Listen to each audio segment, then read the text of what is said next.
Ladies and gentlemen, welcome to another episode of the Battle of Ontario Hockey Podcast, featuring a Senators fan and a Leafs fan. We're here to talk about your two favorite teams, the rest of the NHL, local hockey, hockey all around the world, and to bring back memories from your favorite hockey teams and players. If you love the Leafs, Sens, B-Sens, NHL, or any other hockey, including the late Belleville Bulls, you are going to want to tune into our podcast. The gloves are off, the buckets are spinning, let's get the chirps flying.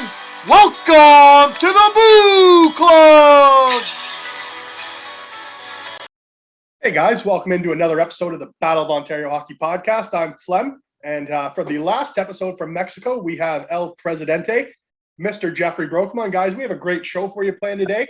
We're going to talk about the Leafs, Sens, B-Sens. We also have, later in the show, a friend of ours, a guest coming on. BMO, Brodie Morris, is coming on to talk about his OHL career, junior A days. So stick with us for 20, 25 minutes here. Then we're going to have BMO on, and we'll get into some stories. So, Brokey, how's it going, buddy? It's going good, buddy. I hope you didn't jinx it here. This should be my last podcast in Mexico. Let's just hope everything goes smooth sailing when we do go home. So hopefully you don't jinx it. I don't want to say I'm dressed up, but I got a nice golf shirt on tonight. The old lady and I had the little steak dinner, and it was really good. It's the best part of this resort we're at now. So it hasn't been a very good resort the last couple of days, but all is good here. And I'm heading back to Canada, which I hear is a little bit crazy. I want to say, I don't want to get into it any more than that, but we got lots of hockey to talk about, and obviously an awesome guest. I know a lot of our followers, probably 90+% of our followers know him, I would think. BMO. Unfortunately, guys, we didn't get into him playing or working with Score Asphalt Services. No, but no, we got some good Bull stories. No, we got some good, really, really funny, good Bull stories, and actually, I don't want to say emotional side, but we got to, I guess the emotional side of when the Bulls left, we got to hear the story from him, which I actually really like, right? Because sometimes we don't always get into that emotional side of it, right? And for people that don't know, Brodie did play in the last game ever for the Belleville Bulls in Belleville, right? So a guy from Belleville that kind of lived through that. So it was nice to get his perspective for sure. But you'll hear about that when we get into the podcast, Brokey. So, Brokey, I will let you start tonight. I'll be a gracious host here. Let me hear about your Ottawa Senators, because you've been texting up a storm and just Snapchatting everybody here. So how are your Senators doing, Brokey? Have they been on a little winning streak? Just go ahead and have your moment. Before I get to last night's game, I will talk about, it's been a rough season. I think before their stretch, they were like 4-19 or something crazy like that. It had been a really rough year. I think they were in last place at one point in the NHL. They had games in hand, but which I know we're in a rebuild or a building stage now with Ottawa. But nobody's expecting that. I wasn't. And it's good to see them out of it. I do think they're out of it. They won 5 of 6 games, and then they lost last night. So 5 of the last 7 games. I want to say 6 of those games are against like the top 5 teams in the NHL, roughly. So they're getting a lot of wins. Last night they lost to Tampa Bay 2-1, but it was a hard-fought game. The shots were pretty close to even. Vasilevsky played in net. And Tampa Bay had 5 power plays. Ottawa only had 2. Not going to get into the refing situation. I think it was the best ref game, but that's how it is sometimes. But I will say this. It has been a pleasure, because I do have a nice way to watch hockey games. Thanks, Fleming, down here. So I've caught more games than I haven't, or more ice time, I should say, than I haven't for the Ottawa Senators. So I've watched a lot of it down here. And I'm happy to say that I think they've turned the page, and they're on track. They're on the track they should be. I don't think they're going to make the playoffs this year. They're still too far behind. But I am very, very excited for the future, and I think Ottawa has a chance to make the playoffs. I think they have a better chance to make the playoffs next year than they don't. So I'm saying it now. I'm not guaranteeing it or nothing. I'm just saying maybe it's 51% chance. But I think next season they got a better chance to make the playoffs than they don't. They got some really good guys coming in. Sanderson's going to be up. Pinto will be back. Ridley Gregg, who's playing for World Juniors. Maybe we can touch on that a little bit, but they will work on that next week or the week after. But it's just good to see the page turned, and it's fun to watch hockey when you're not losing every game. Yeah, for sure. That's something that definitely is good for the fans here. I kind of liked how that new first line's playing out with Tkachuk, Norris, and Batherson. I'm glad those three are together. They're kind of clicking right. And when you do look at the Senators lineup, I think you do have potential. Like that's a very respectable line one. Like kind of as it plays out now, I think it'd be nice to have an upgrade at center over Norris, and Norris kind of slots more into that 2 role. Not saying Norris is maybe not capable. I just think if you're going to be a Stanley Cup contender, you probably need Norris to develop a lot more than where he's at now. But definitely the foundation blocks are there. You got Shabbat on the back end. So Ottawa is looking good. In terms of their playoff chances, Brody, I smell, you say you always talk the talk. You always say, oh, yeah, they're going to make the playoffs, but you never put any money down on it. You're just cheap like that. If we were going to make a bet, you'd probably say you want like 4-1 odds. So unless you're willing to put some money on it, Brody. Okay, I will put money on it. But again, I'm talking next year, not this season. Okay, I understand. Season after. Okay. I'll bet $100 says Ottawa makes the playoffs next season. 200. 200. Come on, just go with 100. Okay, we'll take That's 100. There you go. Jesus. There you go. We'll take So 100. we need to, Fleming, you and I need to get some chart made up, or maybe we do it for the both podcasts. I don't know. Mm-hmm. As far as what bets we have on the go, because some of them are a little bit farther away. Like we're talking, a year and 4 months away. So this is a long time away, but we got $100 on it. Sounds good to me. The one thing I do want to point out is a lot of people have said that Norris, and I said it from the start, he isn't a 1A. Yeah. He's on pace for 40 goals this year, I believe. Yeah. That's pretty damn good. Yeah, like it ain't sure. Crosby, McDavid, it ain't. I get it. He's doing really well. Batherson that contract looks phenomenal. I believe the last I saw, he was on pace for 104 points. Really? He's making $4.9 million for the next 6 years. That's a damn good contract.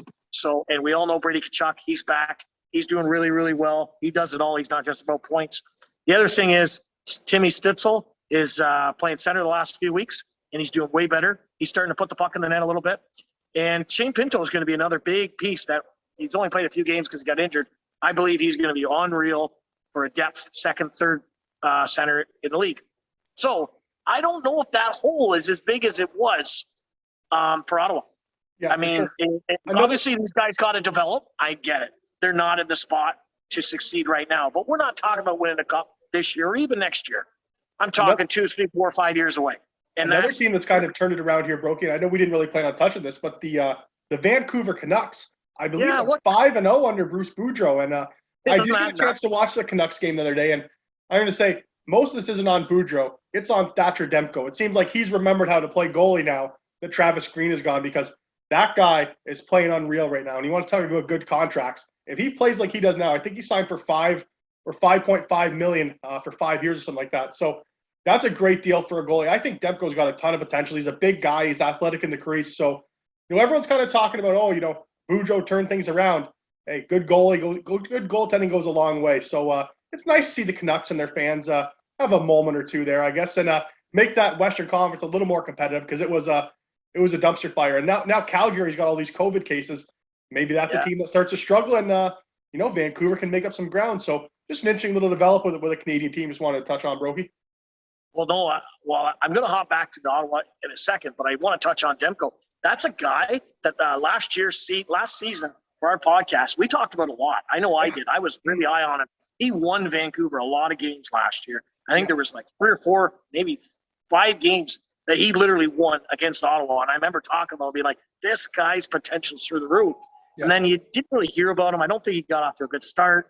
But now, again, it's the NHL. Anybody can win any night. You get good goaltending, I mean, they're going to win. So, again, good to see Boudreau and have some success. I like him. I remember Winter Classic. What's it called? Route to the Cup? Or what's the show they have? I don't know. All Access, they call it now. I don't know. All Access to the Cup or whatever. Anyways, you guys know what we're talking about. They had him on one day with his kids going to the mall. And I loved his character and wanted to go buy ice cream. And I got to buy the wife some gift. Here, go buy the wife. You know what I mean? Just a funny guy. And you know what? He's had a lot of success as an NHL coach. So I wish him the best. I still don't think Vancouver has the lineup to really do much, but they got the goaltending. Going back to your first thing, that's one of the biggest things where Ottawa's changed is Forsberg has played, I think, in all of their wins, the 5 wins recently, and he come out of nowhere. So if he can have some success, obviously he started doing that when Murray got sent down. So sending Murray down so far has worked out for the Ottawa Senators. Again, back to your comment, you got to have goaltending to win in the NHL. I mean, I'm not saying it wasn't the goaltending the Leafs for the Leafs last year. It was Montreal's goaltending. They don't have Carey Price. They don't win that series, right? 100%. And again, probably the second series and probably the third series. Like, and Well, Tampa look what Bay they're doing now. They're crashing and burning right now, right? Exactly. So So I got a little spin off to the Montreal Canadiens here, but it's 1 sec, just revert back to Vancouver. So Vancouver fans are happy now. You know, they're 5-0 under Boudreau. I'm afraid that's going to end Saturday night, boys, and the Leafs come to town, though. So enjoy your little winning streak. The best team in the league is rolling into town Saturday night, fellas, and I think the Leafs are going to steamroll Vancouver. I'll say like 6-1 Leafs, Brokey. I think it's going to be an easy game. Leafs are rest. Pardon me? I'll bet you $50 they don't win 6-1. Oh, God. There's the old Brokey we know. There's your little chisel with all your bets. You want to mix it up? Okay. So they're a big favorite. They're not that big a favorite. They're like minus 150. Vancouver's won 5 in a row. Yeah, you just said they're going to win 6-1. So what do you want, like 7-1 odds or something? Jesus, no. I got to bet. I got to bet here. I'm going to bet you. So it's winner take all, $50. Okay. Actually, no. We're going to do two bets. So $50. $50. The audience wants to see BMO get on. But the line is 1 goal. So Toronto's got to win by 2. So if it's 1 goal, it's a push? Yeah. Okay, sure. You said 6-1. Okay, sure. There you go, $50. But I also want to take Ottawa. They play Philly. What, for another 50? Yeah, straight up. Yeah, we got a bet. No problem.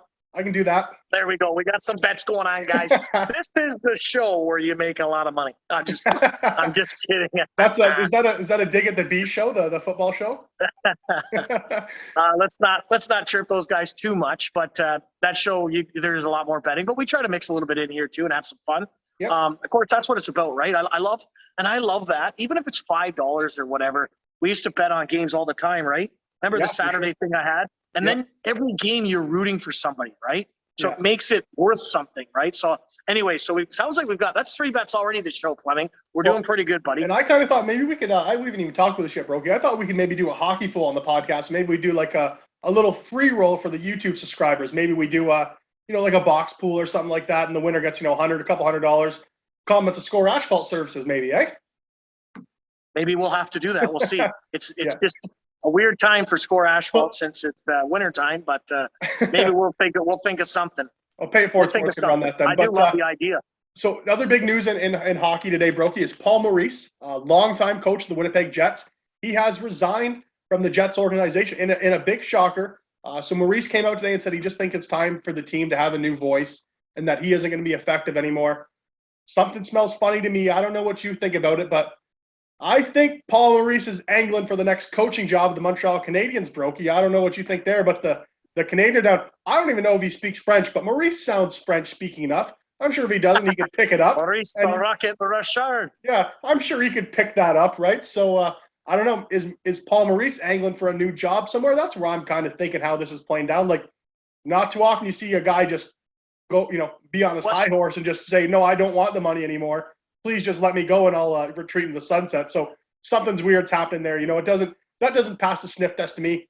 I think Paul's angling for a new job somewhere, and Montreal seems like a logical choice because that's a dumpster fire right now. They're pretty much in tear down mode now. They've got a new GM coming in. He's not going to want to stay with Duchard, even if he did take him to Stanley Cup Finals. So something's weird there to me, bro. I don't know what you think about it.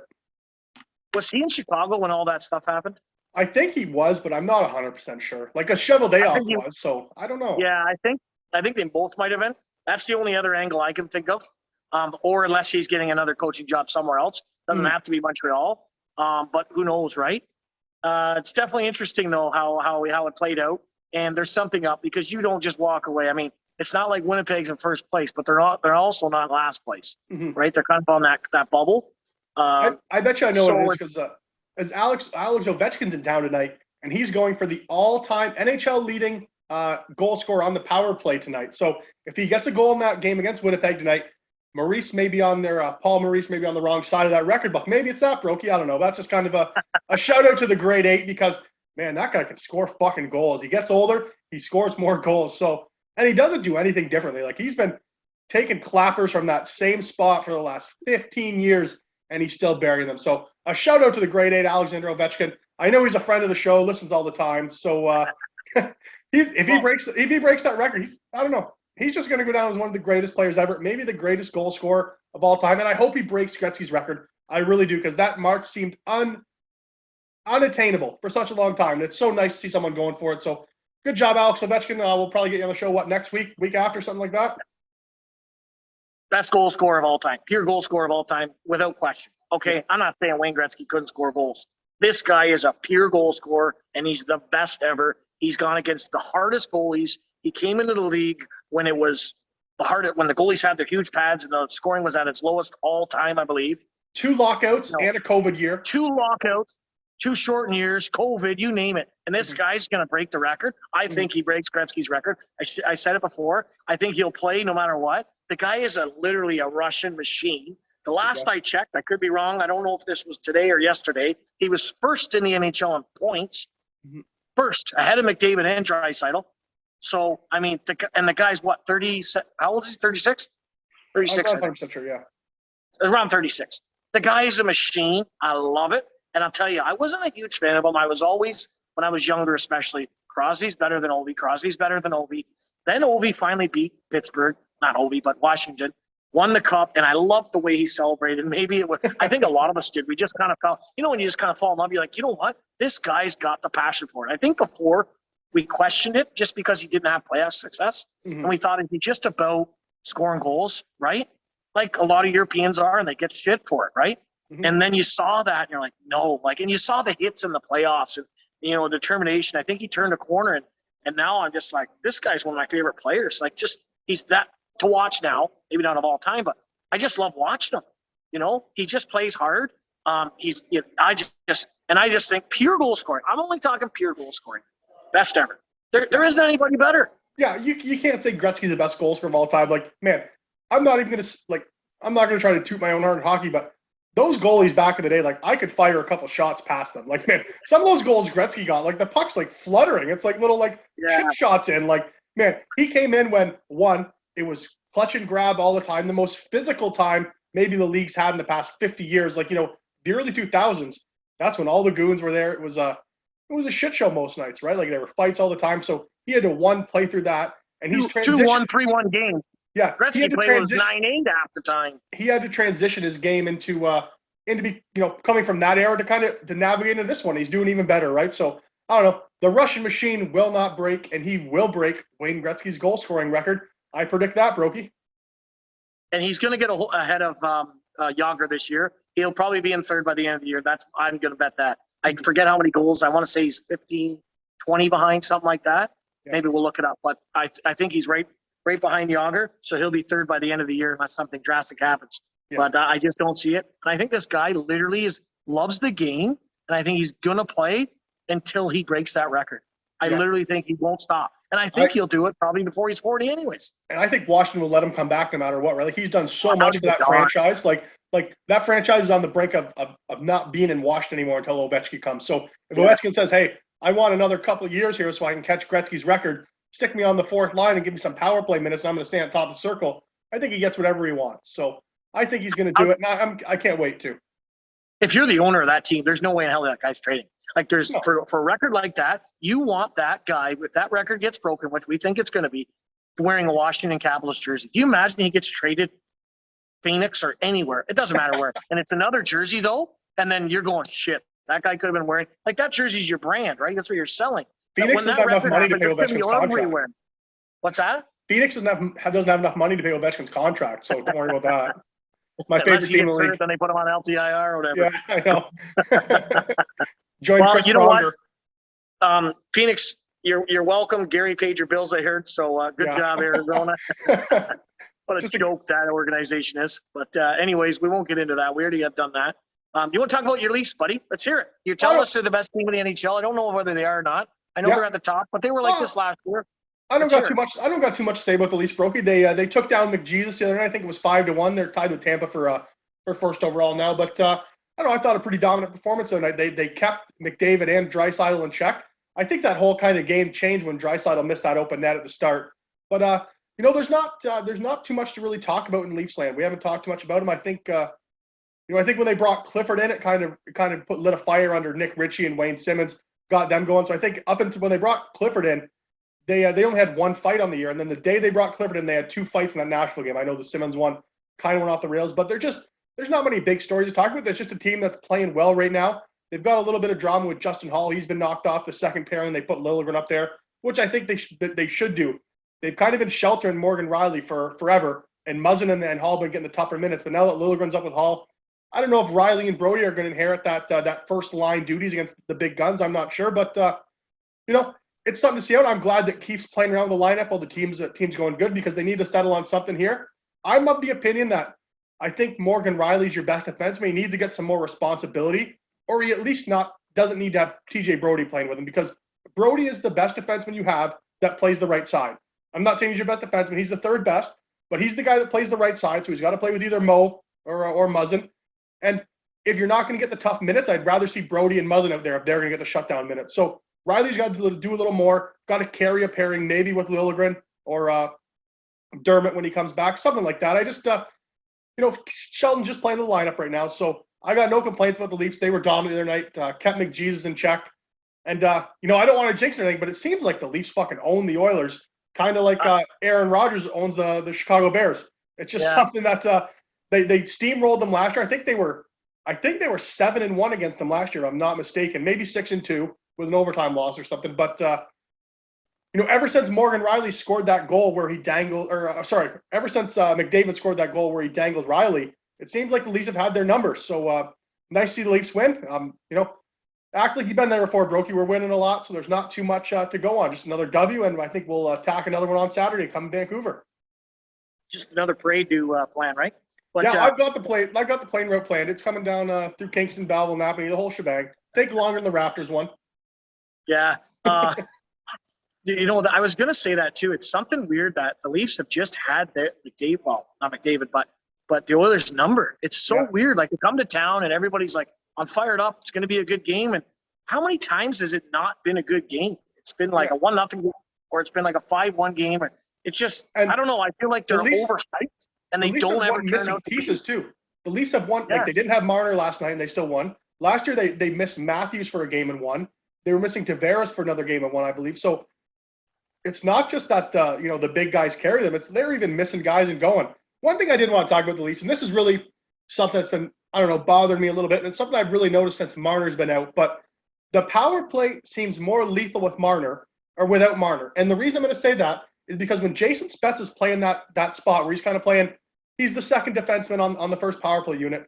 Marner's always coming off the off wing and looking for that slap pass. Well, Spezza adds another dimension to that, because he'll fucking shoot the puck, and he'll shoot it high and hard. So it seems like Spezza comes out on the first power play of every game, and he's zinging one high and hard, right past the goalie's head to let him know, hey, a shot's coming your way tonight. And then that slap pass is open all game. Like, I think Spezza's had 3 or 4 unreal passes on the power play to Tavares down low in front of the net, because the shot is opening up the pass. So that's something I think Keefe needs to look at long and hard when Marner comes back. Not that I'm saying Marner shouldn't get power play time. Maybe he shouldn't be the guy everything runs through, because the shot's not there. The shot's not coming. I don't know if he has something in his contract that says he's not supposed to score fucking goals. But Mitch Marner, $10 million a year. Shoot the puck, score some goals, or let Spezza do it, making league minimum. I don't know. I just like the look of that power play with Spezza on. I think he adds a different dimension to it. And the goalie can't cheat to Matthews all the time. Again, I know I've talked about Marner many times, and I love the guy's skill. But if I am Dubas, you got to trade him. I'm sorry. His contract sucks. He doesn't fit. You need to use that role somewhere else. And here's a prime example of what you're talking about.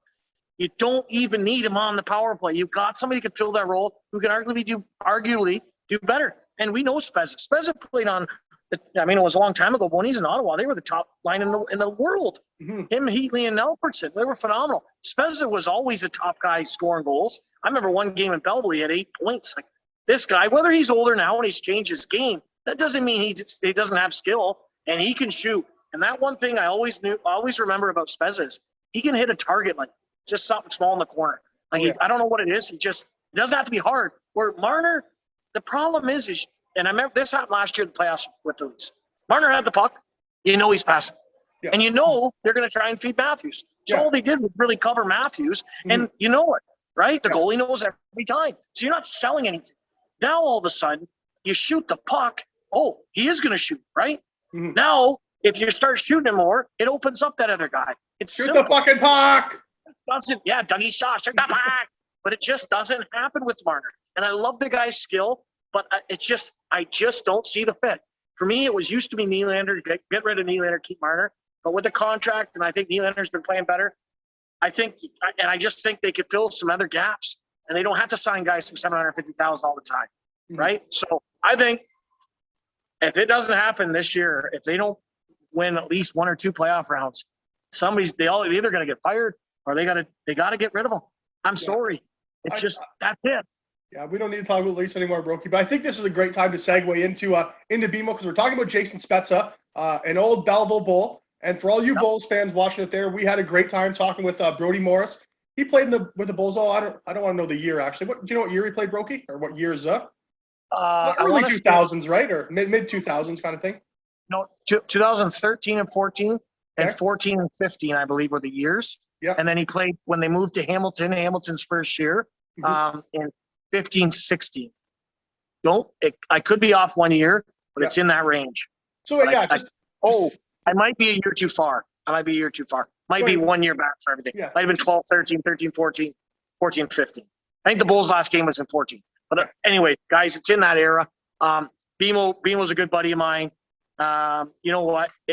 He's a great guy to have on. He tells the stories. He doesn't sugarcoat anything, which is awesome. Some guys come on or they do other podcasts. And you can tell, like, he doesn't want to say anything too harsh.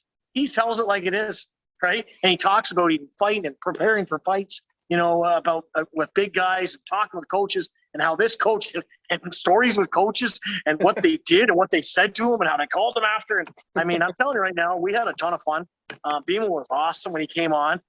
So you know what? And he's also a cousin to another friend of the show, a guy we had on, another fan favorite in Belleville, Brandon Dafo. So, they're a lot alike in certain situations. But the best thing I thought was he's a Belleville-born guy, and he got to play for the Belleville Bulls, and he played their very last game in the OHL. That's something special. We told him that. It really is. It's pretty cool. And he even talks about, and he even talked about kind of how the emotions were a little different for him when they found out that they were moving to Hamilton. Some of the guys were happy because they were from Toronto, so they're closer to home, bigger city, where he was kind of down in the dumps. Like, I don't want this to happen, but it's cool to get both sides and the fun side of them. So if you want to hear some really, really good stories, guys, and have a lot of fun, and don't mind the odd burp. He told us he had Burger King before, but I thought that was funny. But no, BMO, beauty of a podcast, buddy. Everybody enjoy. Thanks for coming on. Yeah, for sure here. So this podcast, this interview is sponsored by Bruce Mackey from Mackey Insurance. So guys, if you're looking for any personal insurance, commercial insurance, farm, anything like that, give Mackey Insurance in Belleville a call. Great partners of the community, and one of BMO's best for number one fans. Bruce was. So you can see Mackey Insurance at MackeyInsurance.com. So thanks to Bruce and the team. And here we go, guys. Brodie Morris. All right, guys. This gentleman grew up playing for the Junior Bulls, the Quinte Red Devils. He was then drafted in the 9th round by the Belleville Bulls. First playing his 16-year-old season, then with the Wellington Dukes, then living most of his childhood dreams out playing with your Belleville Bulls. He finished his junior career as a top-of-the-league defenseman with Wellington. He was also on the Team Canada East that year in the Junior A. He went on to play a couple years at the University of Nipissing.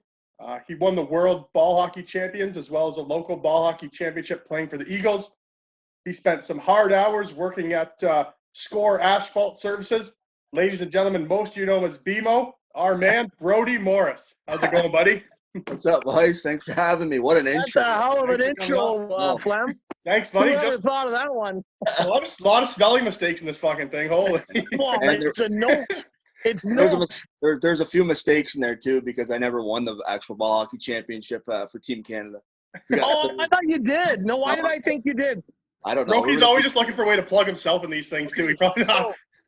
I should have just went with it, eh? Yeah, for sure. He does that all the time. He'll make up something in an intro, and I won't even know, and I'll talk to him about it after the podcast. I'm like, I didn't know that guy did that. He's like, no, I just kind of added that in. So usually our guys don't always say it. So I probably should have said that there. Plenty might have to edit this out. But anyways, bud, good to have you on. I love the jerseys in the background. What's that? I love the jerseys in the background. The basement, the dungeon here. I got a bunch of pictures, bunch of past jerseys. And it looks like you still have the mullet going too, eh? Oh yeah, hockey form. Still trying to live the dream, I guess, eh? Living the dream. There you go. So, anyways, Bud, thanks for coming on. We'll have some fun here. I think the first thing we want to get started probably with is talk about maybe what we'll call the glory days, playing for the local Belleville Bulls, the late Belleville Bulls, which is pretty cool. So maybe we can just start on what the first question I had was, what was your feeling, your first game? I don't know if your first game was on the road or at home, but your first home game maybe playing for the Belleville Bulls. I mean, that's got to feel special. There's got to be some nerves pumping. What was that like? Yeah, it was pretty awesome. It was pretty surreal because I grew up obviously in Belleville, just outside in Corbyville, and my grandpa always had season tickets, right? So I used to go to every single Bulls game, and it was kind of weird being on the ice and actually seeing all the fans from that perspective rather than actually being in the stands, even though I was a healthy scratch sometimes, so I got that perspective too.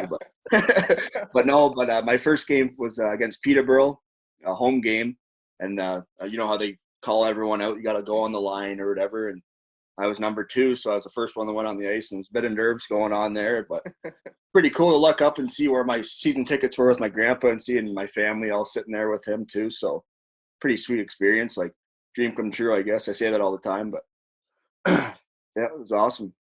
That's definitely a cool feeling. I mean, I know Fleming and I were the same thing. We both grew up cheering for the Belleville Bulls, season tickets as kids, right? We didn't get the honor to play, but definitely got to be a pretty special feeling. Like you say, being on the ice and looking up and going, this is where I grew up, right? Watching these guys, and now I'm one of them. So good for you, buddy. Congrats. I love it. And those lovely green seats there that they still have there. I don't know why they have those. Yeah, they're awful, aren't they? I mean, I knew when they put the new seats in, they're black, but they only put them in the new spots, right? Like at the bottom and the one end. Yeah. But Clem, what you got? You got to ask some questions with the Bulls right at the hop, eh? Yeah, I was just gonna say. So, what was it like? So, you got drafted to Belleville, I think, in the 9th round, right? But did you know you were kind of on Belleville's radar? And when they announced your name, what was the feeling like?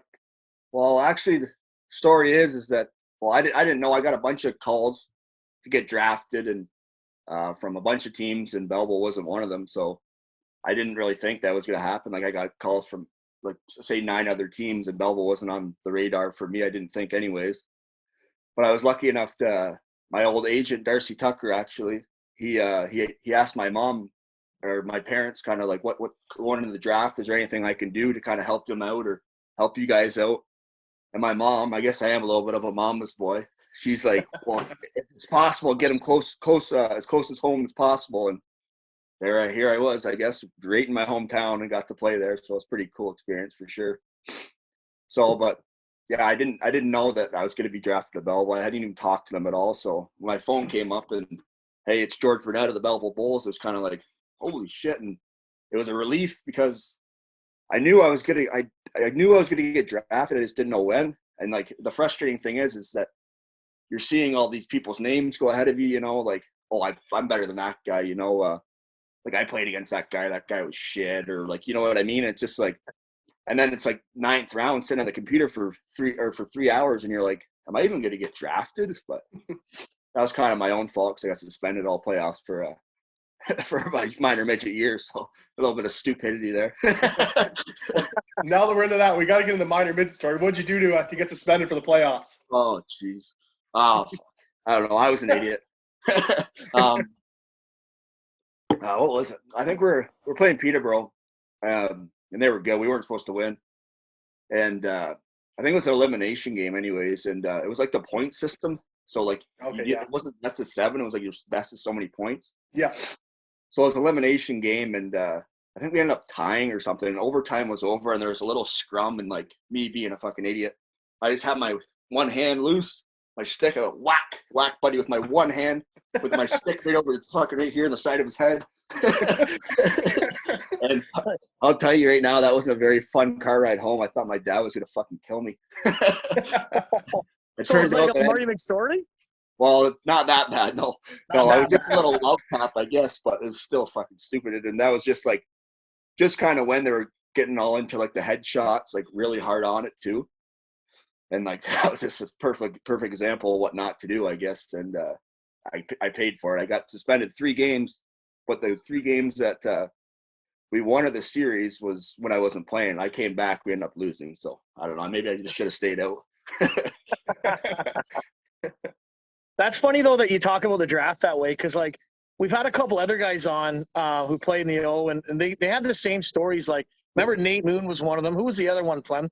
I think Was Dave it Renty? kind of said the same thing.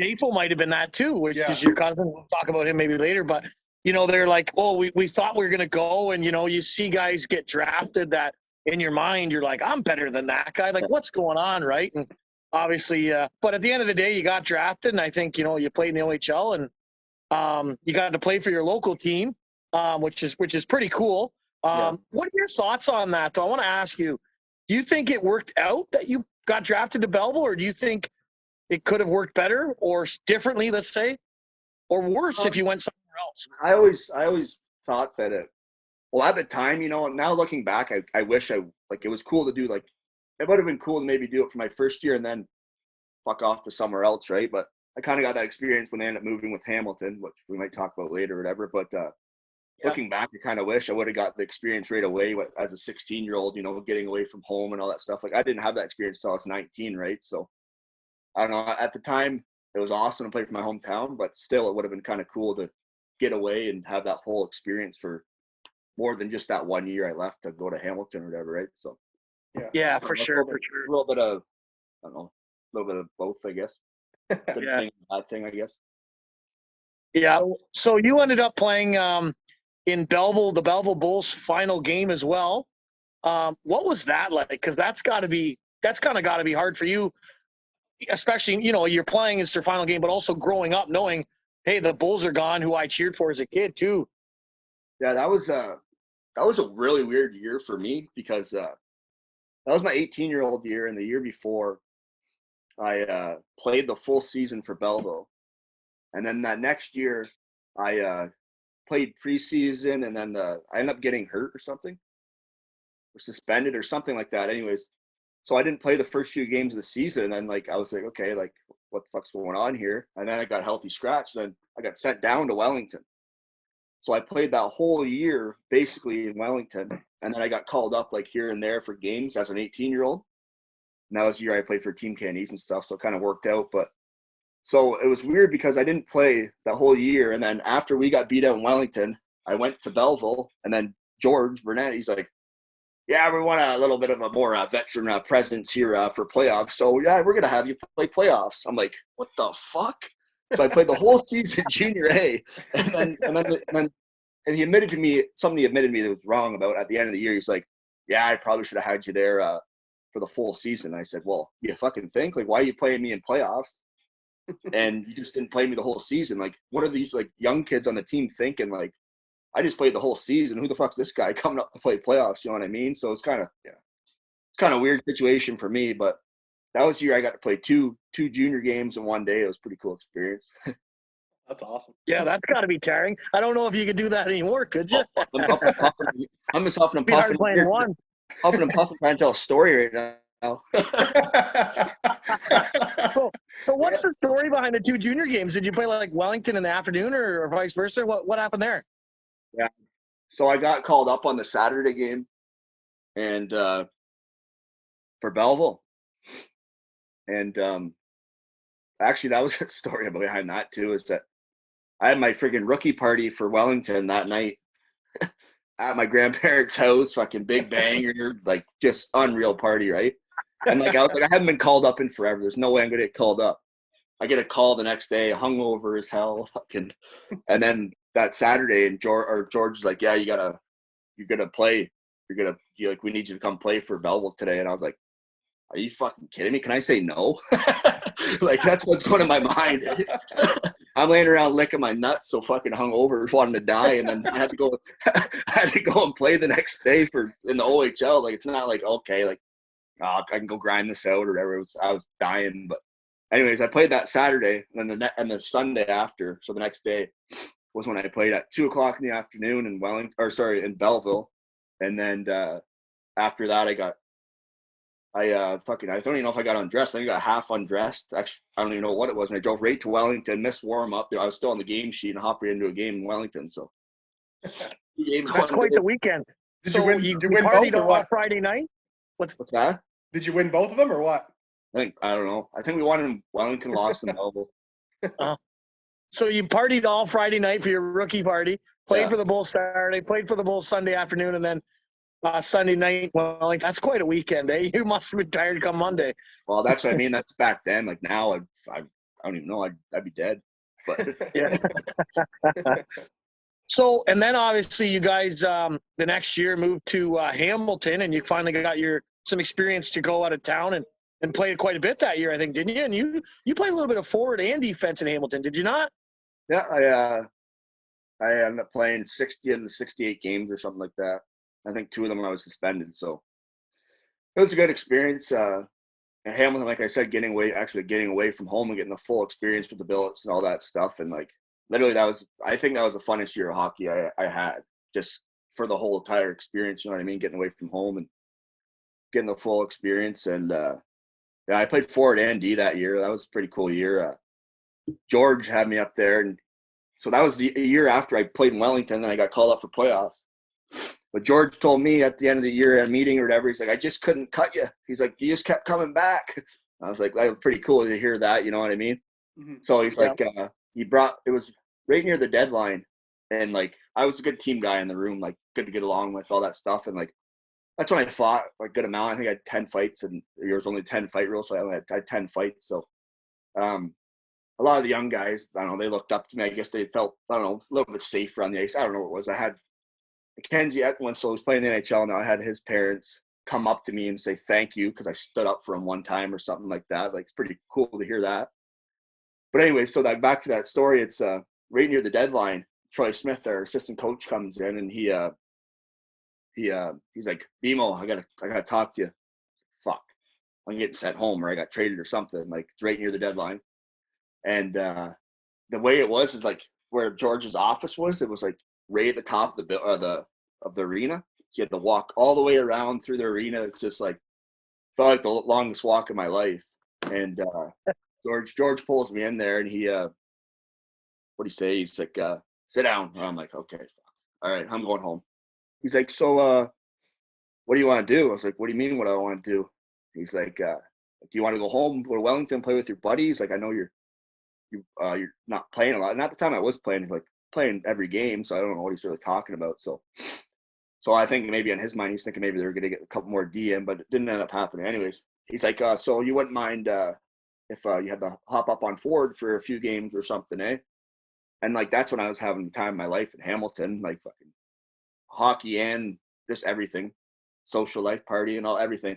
So I was like, I don't want to go home, no.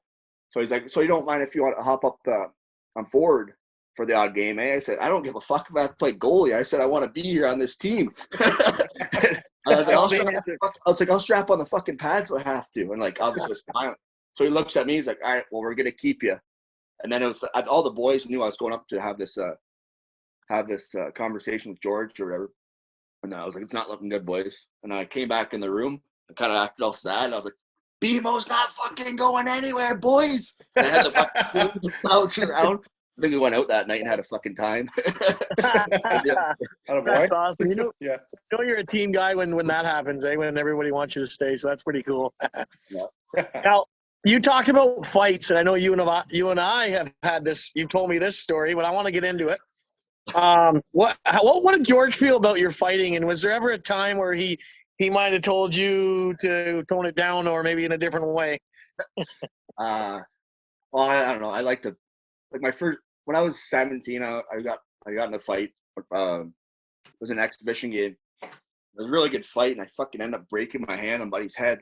But when it was in a away bar in Smith Falls, it was like a charity game. So it was like it wasn't even in their actual rink. And for Ottawa, I played Ottawa. So me and Buddy got in a big tilt, and it was exhibition game. You get kicked out if you fight an exhibition game. And I went off the ice, fucking spun my helmet, fucking going like this, like getting the boys going in an away barn too, eh? And everyone's probably looking at me like, what the fuck is wrong with this kid? So I get in the room, and George, that's an awesome fight. I had a boy BMO or Mo, whatever the fuck you call him at the time. But next time you gotta put the guns away. You gotta keep them away. You gotta keep them away. Put the guns away, right? Like, don't sell them. Right? Don't showboat. So anyways, I broke my hand, so I think I only got up 1 or 2 fights that year. But the next year I ended up getting in a couple more fights or whatever, and every time I'd get in a fight, I'd fucking come on, get the crowd going, doing something, just being an idiot. Like now looking back, I'm like, what the fuck was I doing? Or I'd do like the fucking dust off the hands or whatever. So the one fight it was at home in Belleville. It was in playoffs actually that year, that 18-year-old year. And Chad Bauman, he's a tough kid, big fucking muzzy, had the curled muzzy and everything. And so fucking we get in a big tilt in playoffs. We're going at it. And and fucking going back to the guns thing, put the guns away. So we're going at it. The fight's over. He gouges my eyes, and I was fucking pissed right off. I skate off the ice, and I do the fucking put the guns right away in their holsters. George comes in the room after. He's like, "Bimo, what did I tell you? About putting the guns away." I was like, "Coach, I did what you told me to do. I was putting them away." And all the boys in the fucking room started laughing. That's awesome. What were George's thoughts on fights? Because I've heard a couple times that he wasn't big into the rough stuff and kind of want to play like a more skilled game. But you're kind of sounds like he and not encouraged it, but he liked it. It's a good thing to bring the team together, right? So what did he think about that? I don't know. He never really said anything to me. Like I didn't fight a lot. Like by last year I did a couple, like whatever, but I still played that kind of style and stuff. He never said anything to me that was. Never said don't fight or anything like that. Like he never said it was a wrong thing or a wrong time or anything like that. Okay. So I don't know what he really thought about it, but I didn't really care. It was just kind of get the team going, I guess, and to play a little bit more if I had a good fight or something like that. So for sure, yeah. Yeah. Now, was there ever a time where you might have been a little bit nervous going into a fight or a game, thinking, "Holy shit, I might have to fight such and such or somebody"? You know what I mean? Oh yeah, for sure. It was home opener in Hamilton, actually. It's Jacob Graves. I don't know where he plays now. I don't know if his dad is the Graves that played in the NHL or not. Or I don't know. I think he might play in the A, but he's a really tough kid. And he was an overage at the time. I would have been 19. And I was trying to make the team as a 19-year-old still. So we were in excuse me, fuck. Shouldn't have had that Burger King. So anyways, so we were in an exhibition game, and I don't know where it was anyways, and he was like all over me. I don't know why. And fucking, I was like, who the fuck is this guy? And like, I looked him up after. This guy's fucking tough. I knew who he was kind of before. But so he looks at me. He's like, "We going?" And I was like, "Well, let me make the team first here, and then we'll go after. Like, or we'll go," because I knew we were playing him in our home opener. So I said, "Let me make the team first, and then we'll fight home opener, first shift." He's like, "All right, deal." So I fucking end up making the team. I'm in the lineup for our home opener in Hamilton. Like, knew there was going to be like probably 10,000 to 6,000 to 10,000 people there. And I'm fucking getting closer and closer to the game. And I'm like, am I actually really going to fight this guy? Like, everyone's like, "Man, this guy's fucking going to eat you." I'm like, "Oh, thanks, boys." Anyways, I was looking up his fights and stuff, like studying the way he fought. Like, I fucking wasn't even very good at fight. I just grabbed on and threw. So I was like, what the fuck am I even looking for his technique for? So anyways, I was leading up to the fight, and the coaches must have got wind of it. Troy Smith, the assistant coach, comes up to me. Smitty's like, "This guy's a tough kid. Like, are you serious about doing this?" And I said, "Fucking right, yeah, fuck, I'll fight him." But that whole day was like nervous as fuck. Like after pregame skate and then warm up, we're skating around. He looks at me and I look at him, and he's like, "Are we doing this?" I said, "Yep, first shift." And that's when it's really fucking hit me. I'm sitting in the room like, holy fuck. I think we scored the first goal. And Smitty looked at me again, Troy Smith, and he's like, "Well, are you sure about this?" I said, "Yeah." I said, "Okay, when I see him on the ice, I'll put you out there against him. And whatever happens, happens." So fucking, it was right after we scored, and we looked at each other, and I was like, all right. We had a 6 square up center ice, and we just went toes. He hit me the hardest I've ever hit in my life, though, because like I went to grab on. He kind of did like a Superman punch. He like moved. He didn't grab on. He's whack. I fucking, whoa. Then we just started going toes, and like at the end, there's a video of the fight. That's like the only one of my fights that are still up, and I kind of get him at the end, and I end up on top, and it was a pretty good fight, but that was definitely one I was nervous going into because I knew it was actually planned. It was going to happen. All my other ones were just kind of heat of the moment. So Did you get the guns out after that fight or what? No, I kept them away that whole year and a half. They were After I put them in the in, holsters, Fleming. yeah, after I put them in the holsters, never came back out. Fleming, we'll have to get that fight up on our page, eh? You said Yeah, it was for on sure. YouTube? Yeah, Or I think on, I saw it before I saw it before we came on. It was a good fucking fight too, actually. I might have seen it a while ago. I might have seen it before too. They used to have them it's all probably- up there on hockeyfights.com, but I think the OHL ones got caught for copyright or something, so they deleted all my fights. They're up there, so Oh, no way. yeah. So Why would you? I'm not going to get into that, but I mean, it's advertising the way I look at it, right? Like they're advertising. That's OHL trying to get a little soft. So, as well, I was just getting the next thing. That's OHL starting to get a little soft, was my wording there. What's your thoughts on the OHL? Because it was a 10-fight rule. What's it now? Is it still the same or no? It's less than that, isn't it? 3 or 2 or something. Three, that's Two, yeah. 2 So, or 3, yeah. what's your thoughts on that? Like, do you like it, or I mean, you must just think it's stupid. That's because I do, and I'm not a fighter. Well, the game changed so much, right? So like you don't see anything, but you don't see guys coming. Yeah. You don't see guys coming from the OHL now, like fighting or whatever. Like I guess it's not even anywhere in hockey now. So I don't know. It's just I Yeah. think it's kind of bullshit. But the game's changed so much that there's not even really a point. Like there's a point obviously of fighting, but I don't know. I think it's just changed so much that I guess they just had to. I don't know if it's the rules changing or what it is, but I don't know. I don't like it, but it is what it is, I guess. Well, see, I like the fact that not the rule they have, but I like the fact that there isn't guys that only fight. Like, you got to be able to play the game, right? Whether you're a third or fourth liner doesn't matter. You can play and you fit in the lineup. Or years ago, I know even when I played junior, you'd have the odd team, they'd get a guy and he couldn't even skate, It's like, well, they're not a hockey player, right? But, I mean, I like the idea when you played where it's 10 fights, at least it's a decent amount, right? You can have an okay amount. That's, what do you play, 60 games? One every 6 games is still not a lot, but it's nothing like maybe the 80s and 90s when we watched it, Plem, when there used to be brawls and whatnot. But anyway, so the game has changed. You got anything else with the OHL, Flem, or do you want to move on to the Dukes days? I had a couple here. Just circling back to that fight with Graves. How big was the crowd reaction after that one? Because it looks like you ended up on top. It was the home opener, right? So 10,000 people. Was the crowd going nuts, or how did that feel when that ended? I think it was about 6,000, but whatever. It was, I don't know, pretty good feeling when, I don't know, it's just pretty good feeling after a fight of any kind, especially when they're cheering for you, I guess. I think I kind of became, well, I was like the only one on the team that really fought, so I kind of became a little bit of a fan favorite, I think, then after that.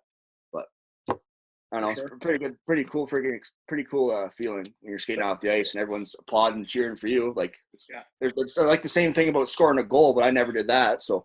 Check your hockey DB. You on forward? You got one. I think I saw one on your DB. One. Just one, yeah. Yeah. You were playing forward, weren't you? What's that? You were playing forward, weren't you, when you scored that? Peterborough. Yeah, I thought so. Yeah. So I got one that actually I just thought of when it comes to the OHL. So you talked about Hamilton in the home opener having 6,000 people there, and obviously Belleville's average was probably what, 2,500 maybe? I'm guessing when you played. So moving from Belleville to Hamilton and even playing in places like London and maybe Ottawa and stuff, what was it like to play in front of that many people? Because I mean, even London, their average was like 9,000, wasn't it? Yeah. Or isn't it? Yeah, I think so. Well, like Hamilton now, I think that was only for the home opener because after that we were getting less fans than we did in even Belleville. Oh, really? We're about the same, but it's the rink was so big, it didn't look like there was anyone there because it was the AHL rink, right? I think the rink sat like 16,000 people. But oh shit! London, yeah, I think they got 9 or 10,000. I only ended up playing there once out of the 3 or 2.5 years, whatever it was, but it was pretty cool. It was there for their home opener actually, so the fans were pumped and. Oh shit! That would have been awesome. Yeah. It's like I don't know, it's a pretty cool experience because going from playing in front of whatever, like when I was in even junior A, it's pretty like going from say minor midget or something like that or AAA. The only people in the crowd are your parents. You know what I mean? Or like a couple buddies or whatever. But like going from that and then even to a step to the even junior A, like Wellington would get 1,000 fans or same with Trenton and stuff like that. And it keeps building up to like the OHL. Like I don't know, it's a pretty cool experience, I'd say, playing in front of that many people. I know it's I don't know, it's not harder. It's easy to play at home when you're in front of that many people. Maybe a little bit harder on the road, but I don't know. I liked it when there was a crowd there. I was kind of try to be a little bit of a crowd pleaser. So like and the thing to go with the fights is whenever there's a fight, 90% of the fans are up going, oh, the fight, right? You know, and they're into it, they're engaged, and I mean that's why I love it. So, but anything else with the O? I got one more here. So you played the last year the Bulls were in Belleville, right? So how did you guys find out that was going down, that they were moving to Hamilton? And what was it like playing in the last game? I think there was talks of it like that whole year. I think finally became official when they were, I don't know, I think we were just warming up for practice or something, and kind of came to that we were moving. And obviously I fucking didn't like that, because growing up a Bulls fan and playing at home and stuff like that, like Belleville Bulls that's what Belleville was known for, you know what I mean? So like it obviously hit me a little bit differently, because I grew up watching them, and then I ended up playing for them too. So definitely hit me different. I know a lot of the other guys that were Greater Toronto guys, and they're all excited that we're moving because it was closer to home for them. But like, that's not what it was really about. It's about, I don't know, the Bulls, the tradition, and all that stuff. So like, I was pretty bummed out, but playing that last game meant a lot. Like, I played when we got beat out in playoffs there against Barrie, and like, I'm skating around and the fans are all clapping. No one wanted to leave the rink, because they knew that'd be the last time they ever saw us. And like, literally just gives me chills thinking about it, because like, I don't know, I was had tears in my eyes skating around the ice. I know a couple of other guys on the team did, and I'm like, well, boys, you're not from here. Like, it kind of hit me different than everyone else, I'd say. Like, a lot of guys are putting on the act that, oh my God, I can't believe it, they're crying and all this shit. But like, I actually grew up watching this and playing here and stuff like that, so kind of hit me different than everyone else. That's got to be a special memory for you then too, right? If you played in the last game, I guess in the Yardman at the time, it's just it's a cool thing. You're one of those guys that goes down in history. Something the people of Belleville probably remember for a long time. Yeah, until well, now they don't even mention anything about the Bulls. You can't find any Belleville gear anywhere. Or I don't even know what they did with all the banners and all that shit. Like, they just wanted to completely forget that even happened almost when the Belleville Senators came in, which is kind of like, it's really sad actually. Like, yeah, my kids aren't going to know. Like, when I have kids, they're not going to know who the Belleville Bulls were and stuff. Like, it's just going to be it's a legacy now. I guess you got to have to tell them about it. Yeah, we've kind of talked about the sport too. It seems like I think the Senators would do better if they kind of embrace the legacy of the Bulls a little bit. Like, leave the banners up, then you kind of cater to that fan that cheered for the Bulls. Right now, if you just kind of try to take the whole feel away from it, it's, we're a new team, we're Ottawa now. Just it's something different. I really thought they kind of handled that not as well as they could, and I think they would have done better initially coming into town if they would embrace the Bulls a little more and kind of played that base up a little bit. Yeah, I know a lot of the Bulls fans or whatever. I don't even think maybe they went out to a couple Senators games, and then it's just not the same, right? To say, even when we moved to Hamilton, all the AHL, like the old Hamilton Bulldogs fans are like, the OHL junior hockey, way better hockey. Obviously, there's better players for the AHL. But it's just the fact that they know everyone that's going to be in the lineup that night. They're not going to have players up and down. Like, it's just, they knew what was going on. It was kind of I don't know. I feel like obviously it's different for AHL players. They're trying to play to get up to the NHL, but I think junior, it's like more almost playing for more for a reason. Maybe, I don't know. That's kind of, I don't know. Oh, go ahead. Keep going. All I know is that a lot of the AHL fans from Hamilton said that they'd much rather OHL for sure, 100%. They said, to watch anyways. It's a tad bit of a tough subject for Fleming and I to touch on too much, because Belleville Senators are kind of a partnership with us in a way. But I will say that I 100% agree that there should be some sort of connection with the Belleville Bulls. In fact, Fleming and I have talked, I'm not going to elaborate on it, about doing something with the Belleville Bulls history, some sort of game or something in the future. I'd love to do it, and I think it would go over huge because exactly reasons. And I wish that the Belleville Senators had some sort of connection, even though it's different leagues or whatever. It's Belleville's team, right? So you had to move one from the next. I wish there was a connection there. Unfortunately, right now there's not. Maybe in the future there will be. But were you the only local guy on the team that year, or was there another one? Why do I think there was another one? Alex Ewell was there, but he's from the county, but still. That's what I'm thinking of. Yeah, Alex Ewell. Okay, but he's county, so he's local, but he's not Belleville, right? Probably didn't have season tickets. So, I mean, that's still pretty cool, man, to be able to say I played in the last ever Belleville Bulls game because, like you say, the Belleville Bulls were, when they were around, they were the heartbeat for most of the years of Belleville. That's what they were known for. You know, when you ask a lot of the ex-Belleville Bulls, I remember talking to James Boyd one day, this might have been years ago, you know, and one of the things, I love Belleville. And the first thing he says is, Little Texas. Oh, yeah. You know, like, that was it, right? Go. The Go-Go is another one, which is neither of them are around right now. So maybe we'll have to open up a bar or something. Hey, what do you think, boys? We can make that happen for sure. We'll make it happen, eh? We'll, the Boo Club, the Bulls Lounge. What do you think? Yeah. We got some names. Hey? Bullpen. The bullpen. There's Bevo, one more about the OHL. Were you around in the Matt and Joe days? So was it Matt and Joe's or Little Texas, or was Matt and Joe shut down by that time for you? I was too young to get into Matt and Joe's. Okay. I never went. I was always Little Texas. I used to try to get in with my fake ID at MJ's, but I could never get in there. But it was always the Go-Go in Little Texas when I was down. Same thing for me, man. I couldn't get into MJ's until I was 19. And Texas, we used to go. We were 16, 17 years old. We used to hop the fence, scratch our IDs, whatever. And we could get into Texas, no problem. Same with the Go-Go. But I could never get into MJ's. I don't know if it was just they were that much stricter. But you did miss the cool thing, though. The top bar at MJ's. For anybody listening. I'm sure I would have liked it there.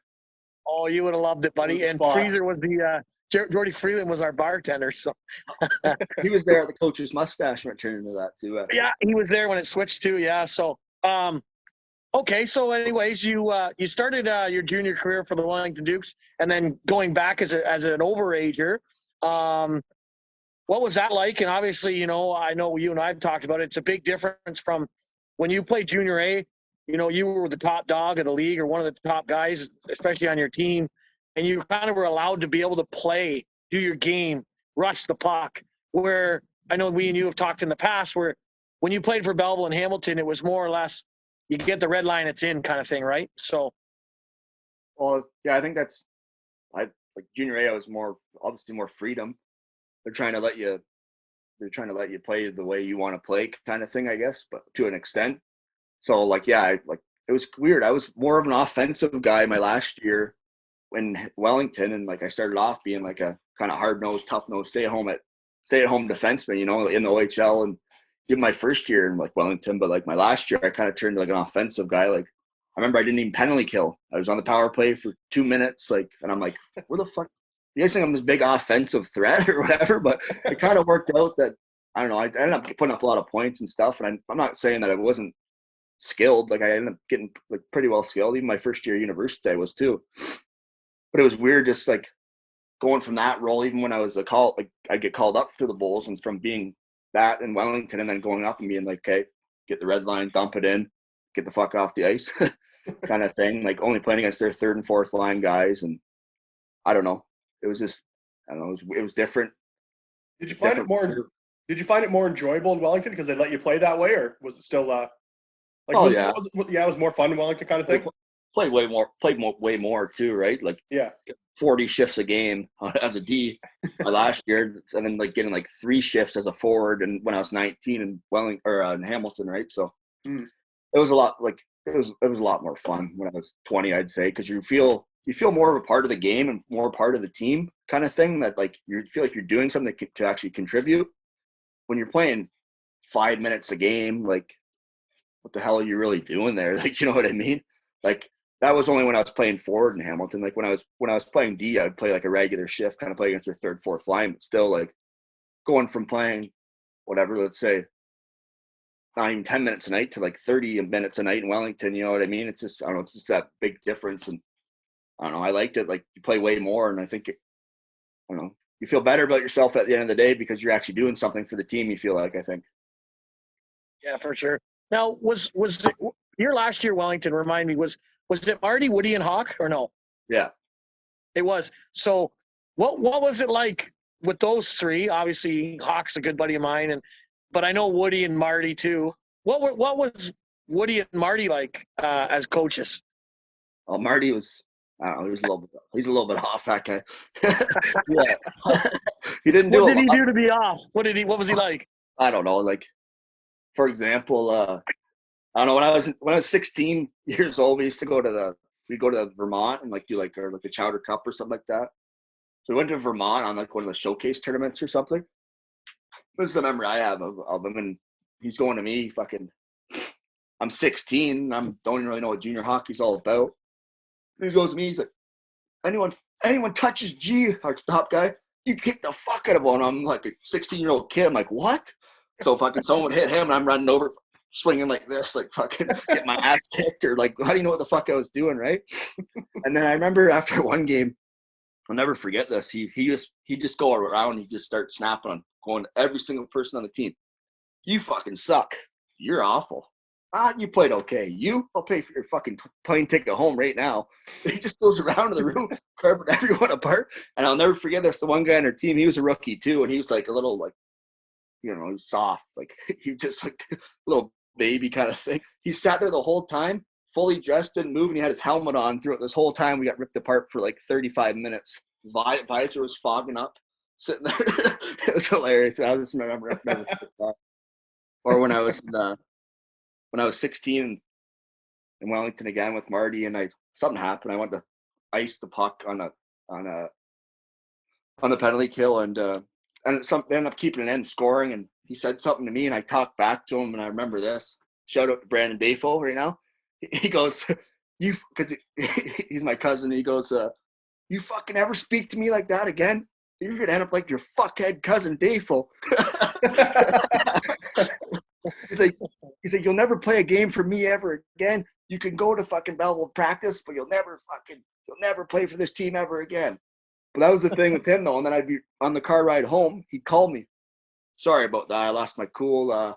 It's just so he's bipolar or something, man. I don't know. He'd lose it on you, and then the next minute he'd be best friend with you. I don't know. And then you think that was some intimidation stuff to maybe for the guys around him, not necessarily just you, but everyone else is seeing that holy shit, I better get that puck out next time. Yeah, probably especially being a 16-year-old, right?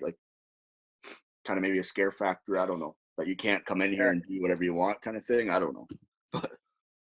But many guys wouldn't be able to take that nowadays, though, right? It's a soft world compared to even when you played. As a 16-year-old, what was that, 8 years ago? Yeah, I don't know. How old am I? 25? So 9 years ago. Yeah. And then, but Woody was the defensive coach, wasn't he? And he played the crap out of you, from what I remember as a 20-year-old anyways, right? Yeah, he played me a lot. And me and him butted heads a little bit because I was 20. I thought I was the hot dog. I thought I was the man. I remember one game, he didn't talk to me for weeks after this. We were in a game, and I went end to end, had a sick goal or something. To be down 1, we're down 2, or tie it up or something. Anyways, and then I go back out for the face-off, and there's only a minute left, and he calls me off the ice to put on this guy that he wasn't an offensive guy. Let's just say that he maybe had, I don't know, whatever. Didn't matter how many points he had, but I thought I was a man. I thought that he was in the wrong for trying to take me off the ice because I just had this big goal. Meanwhile, I was partied out there for 2 minutes. Just me being an idiot, eh? So I waved him off and waved to Woody. Woody's yelling at me, and I'm good. Fuck, I'm good. And the guy said, Woody told me to take you off. I said, tell Woody to fuck off. I'm not getting off the ice. That's awesome. So anyways, I ended up going out. We ended up losing, and he literally for 2 weeks, man, he wouldn't talk to me. I'd go ask him a question about something, turn his head, walk away. It was I don't know. Obviously, Woody's a great coach. I like Woody as a coach. Marty's a great coach too. I don't have anything bad to say about the guys. Those are a couple stories about those guys. I was in the wrong, definitely there with Woody. I shouldn't have done that, but now looking back, it's pretty hilarious. Good story for us, anyways, buddy. We loved it. I got one here, Brokey. So you're kind of talking about how you thought you were the man, kind of when you're 20 years old. Is there a moment it doesn't even have to be when you're playing Wellington or Belleville, when you're a kid? Is there a moment that you can think of, you're like, oh fuck, and just something cool you did in the game, I'm the fucking man right now, I'm the coolest guy ever, or what? Well, definitely probably would be one of them would have been when I was playing in Belleville, I think, and that was the game I got called up when I was hungover as fuck after my party. and we played London, so it was a sellout crowd. And like Max Domi played. Marner was on that team. Okay. Dvorak, I think Jones, they were just stacked. And they had this big ass defenseman, Chris Martinet. He's like 6'8". And I remember going into the game, I was like, I'm still hungover. All my buddies come to watch me. I said, I'm gonna fight. I don't fucking care. So it was a little scrum in the corner. Me and Buddy start battling with each other or whatever.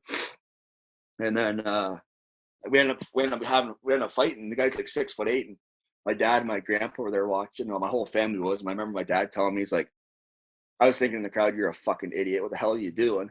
This guy's gonna kill you. And then I remember, I was hitting him on the side. He put his head down like this, uppercutted him, and fucking TKO'd him. 6'8" guy.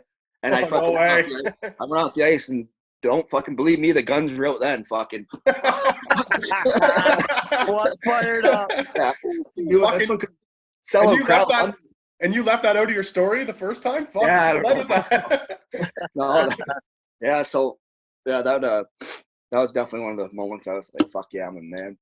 Yeah, for sure. That's a fucking awesome one. So you mentioned like Marner and Domi. What was it like playing against guys like that? Like, I'm sure there was others as well that are now making, well, not really necessarily what they're making, but they're all stars, or some of them are, I guess, in the NHL. And you're like, I played against that guy.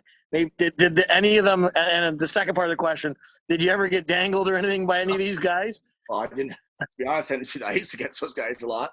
I played against like McDavid too, and I remember being in Erie, and so I'd only play against the third, fourth line. That's how the line matchups work. So after the fourth line would get off, I'd see the start of the first line if I got stuck off on the ice, right? And I remember playing against McDavid, and I remember Jake Grimes, coach, just screaming at me, "Mo, get the fuck off the ice!" Because McDavid's out there fucking dancing around, eh? And I'm like cross-eyed. He's coming down on me, but like he didn't end up dangling me or anything. But like that's just one example of like being on the ice with him, I guess. But I don't know. No one. I don't think anyone really dangled me. I remember a high stick Max Domi and gave him a little slice on his eye. That's pretty cool. Pretty cool memory. Well, that's pretty neat though to be able to say, like I got to play the last game in Belleville, and then I also got to play against, McDavid, who's the best player in the game right now. Like, that's not many guys can say those two things, right? So definitely pretty cool for sure. Yep.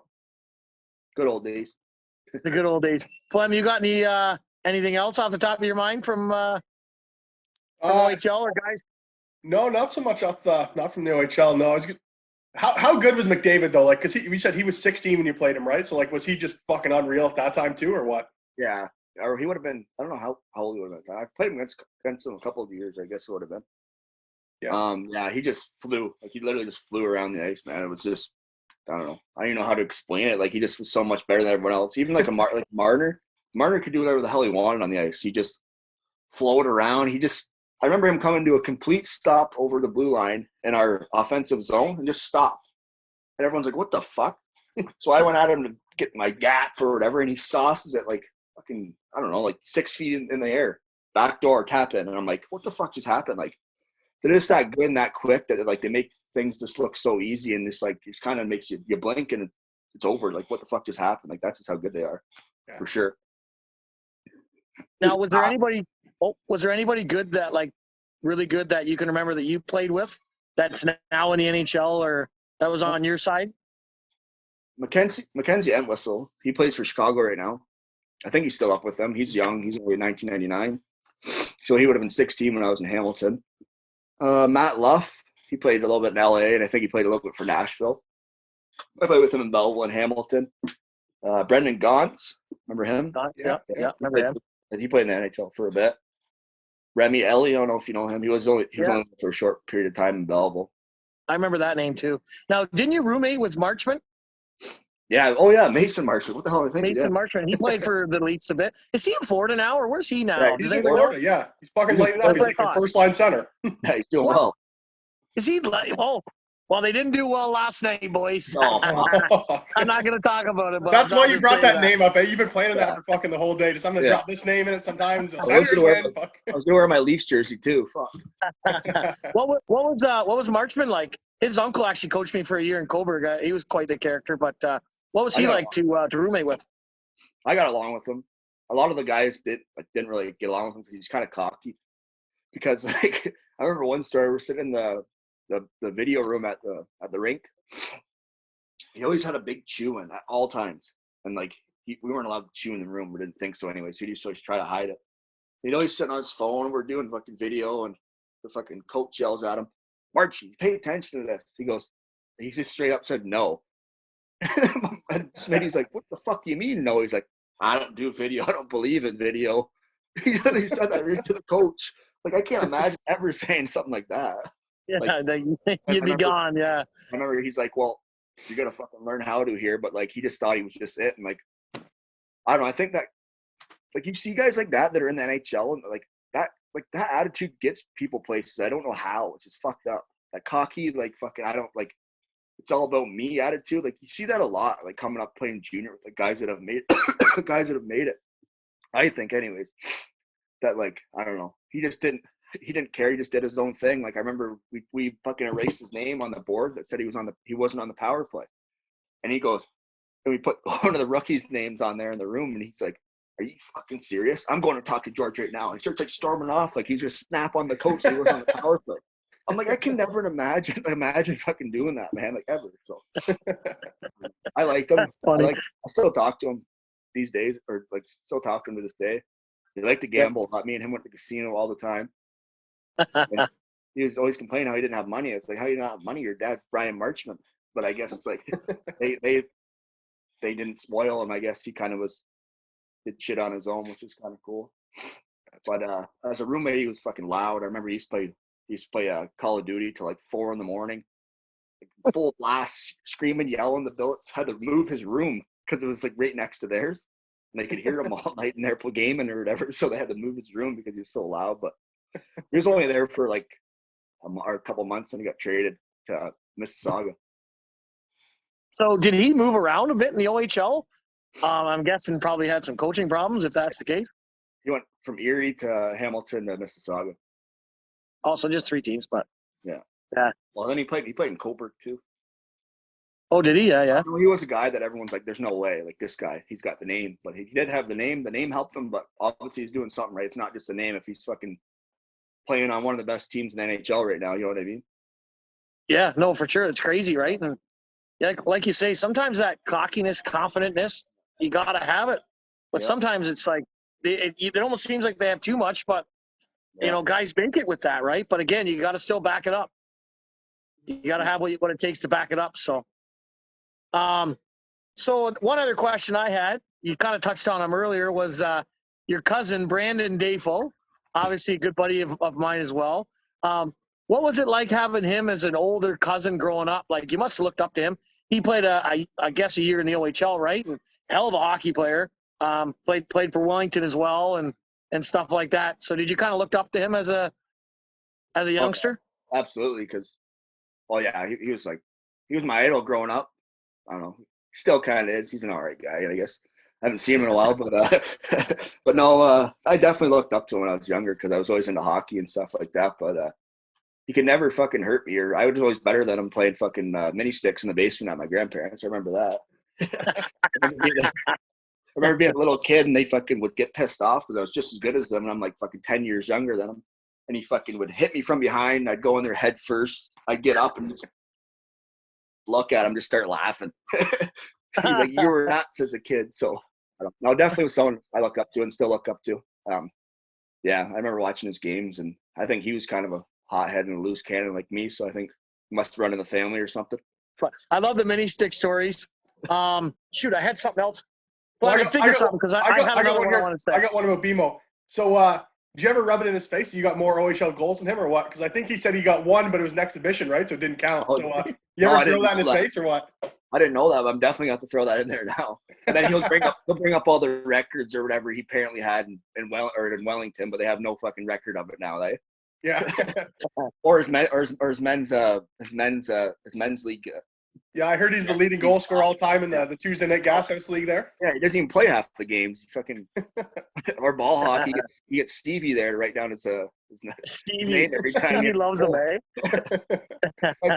Come on the radio the next day that he had 3 goals and 1 assist, and he didn't even fucking play the game. I love it. Stevie!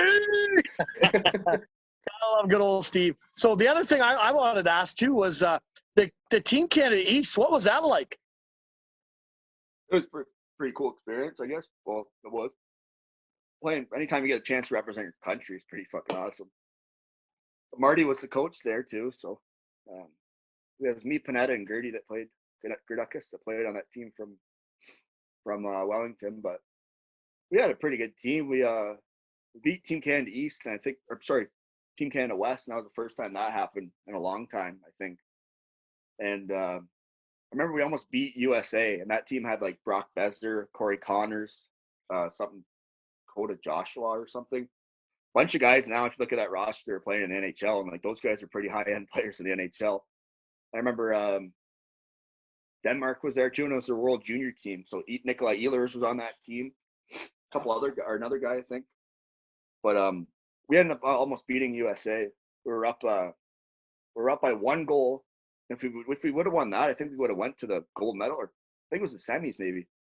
I don't know. I can't really remember.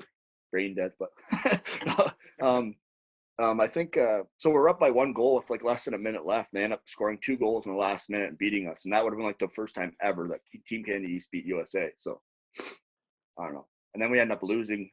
I think we got 4th or 5th or something, but that was a pretty fucked up tournament because we lost our best player there that first game.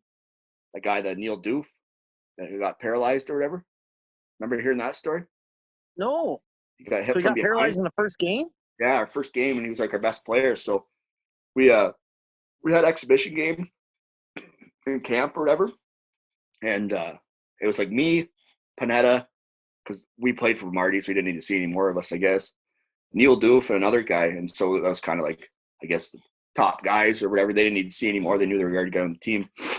He was committed to Princeton to play Division I hockey or whatever, I guess. And first game was against Switzerland, and he went to go in a corner to back up to a guy. Guy went like that. It wasn't dirty. It was just kind of a freak accident.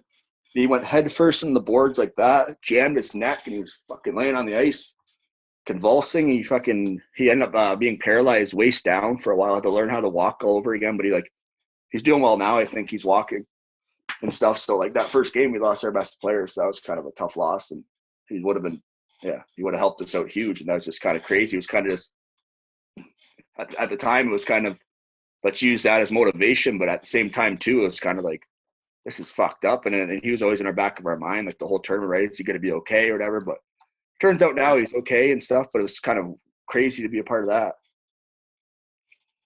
It's funny. Well, it's not funny, but it's crazy how fast something like that can happen, right? Like just in the blink of an eye, the guy gets hit wrong or falls wrong or whatever, right? So, well, it makes you look back and think like, that could be me laying on the ice, and it kind of make you think, is this really worth it? You know what I mean? So that's kind of what everyone was thinking at the time anyways. But, and the thing is, they kept going on with the game, which was kind of fucked up.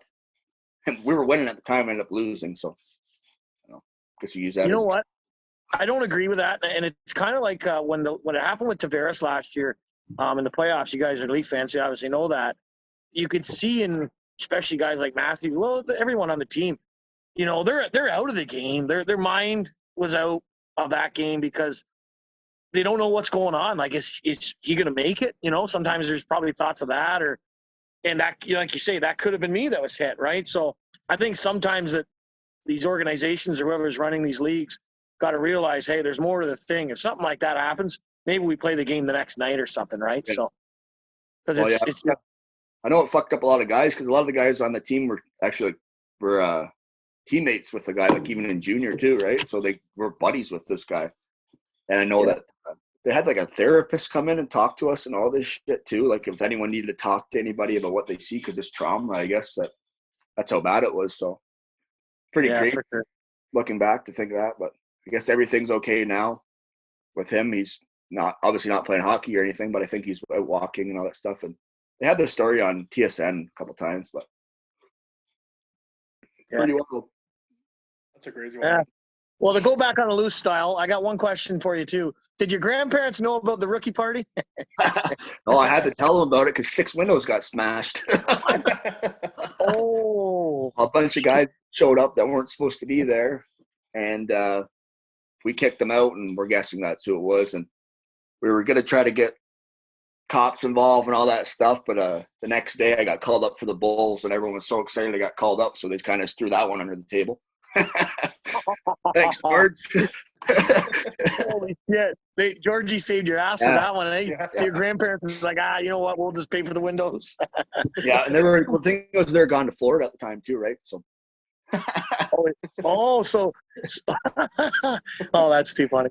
That's a good idea. You got any other questions, Flem? Yeah, I got one more here. So, before you played for Bulls, what's your favorite memory from the Belleville Bulls? You said you had season tickets before you started playing, and where were your tickets? Where were you guys sitting?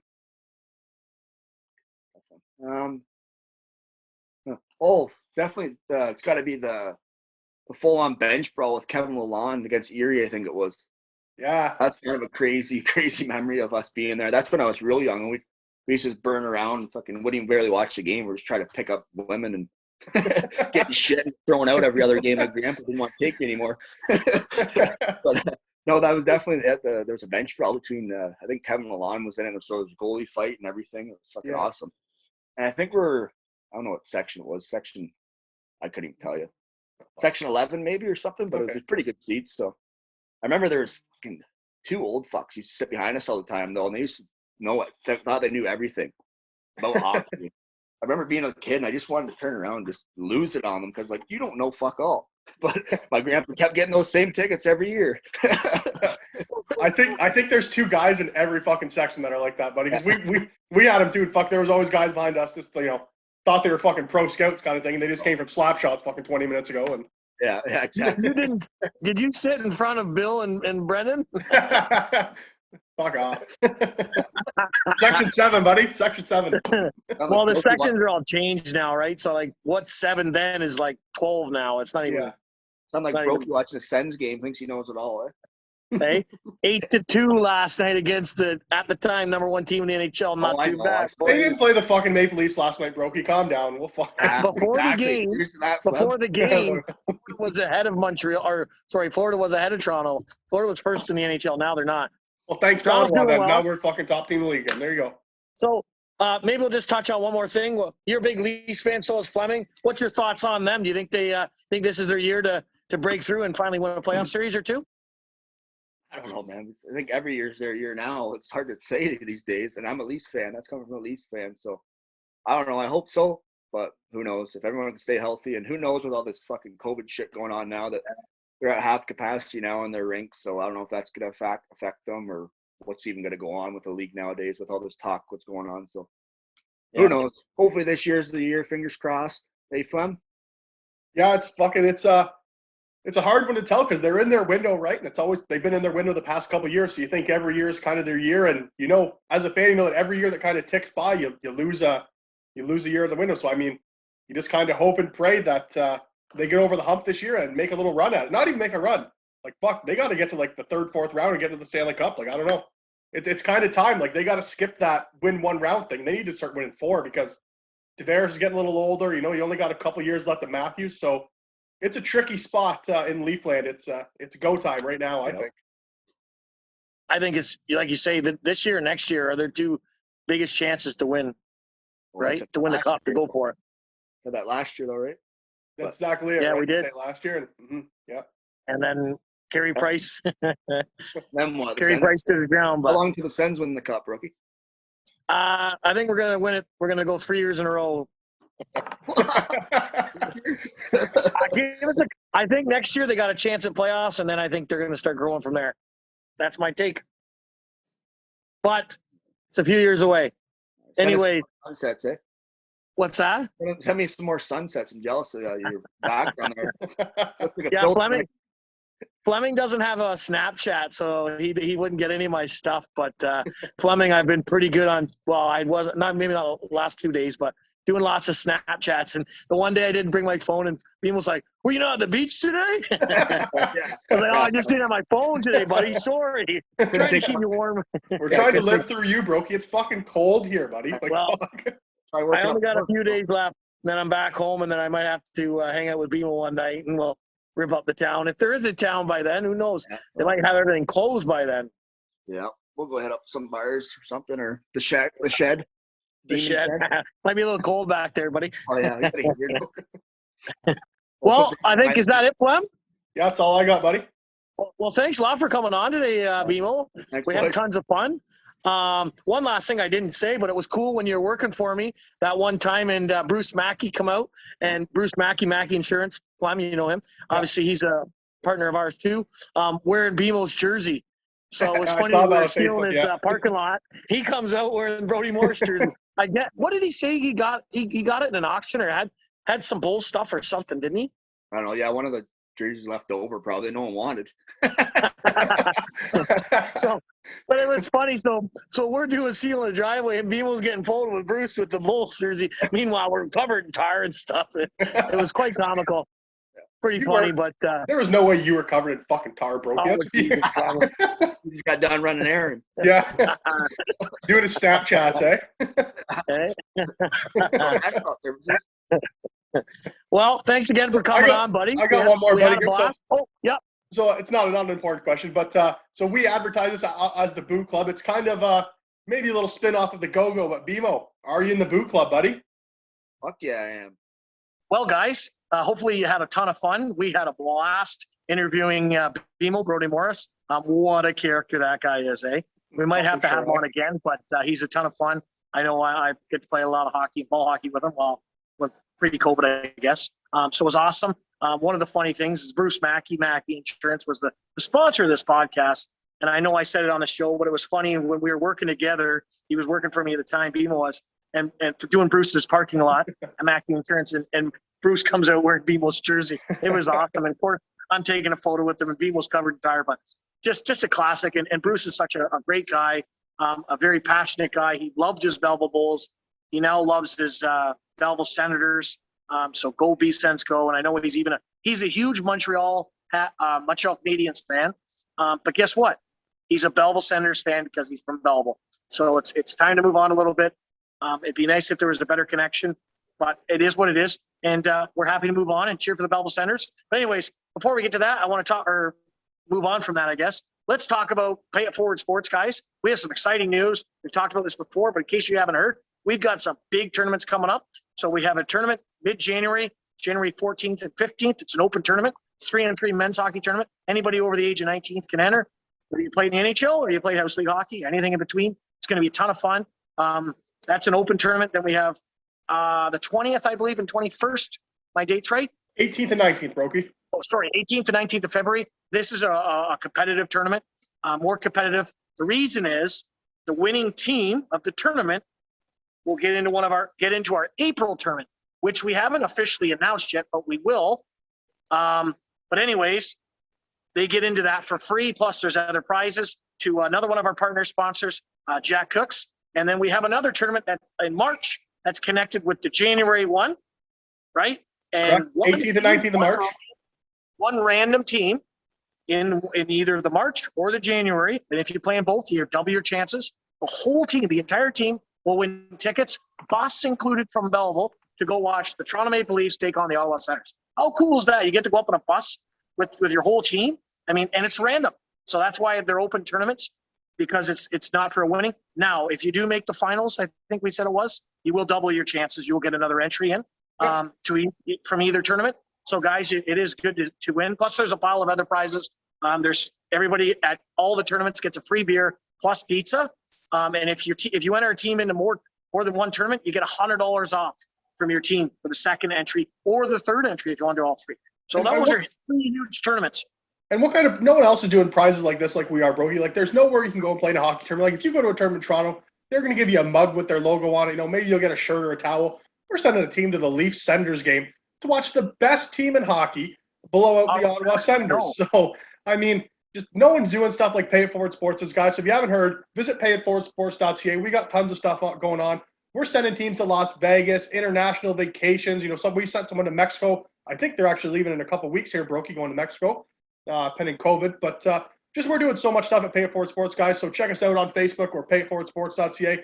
Jump in some of our tournaments. And like we said, a part of the proceeds from everything Pay It Forward Sports does, including Boot Club Sports, goes into the Pay It Forward Sports Funds, which helps get local kids into sports that can't afford to play. So we're here to get kids into sports, but also adults. If you don't have a team, reach out to us. We'll get you on a team. We'll put our own team in these tournaments. We just want people to come out, live life, enjoy sports, and we're having a blast doing it, Brokey. So check out those tournaments and check us out, payitforwardsports.ca. And before we head out, guys, just one last thing. We, on our next podcast, have a huge announcement to make. It's regarding this April tournament. You want to talk about prizes. We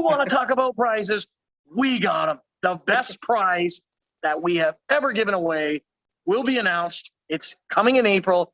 It's a hockey tournament on our very next podcast. Like and share Boot Club Sports. Like us on YouTube. Get us out there. Pay It Forward Sports. Get us out there. And Fleming, I got one question for you, brother. Are you in the Boot Club? Fuck yeah, baby. I'm in the Boot Club. Woo!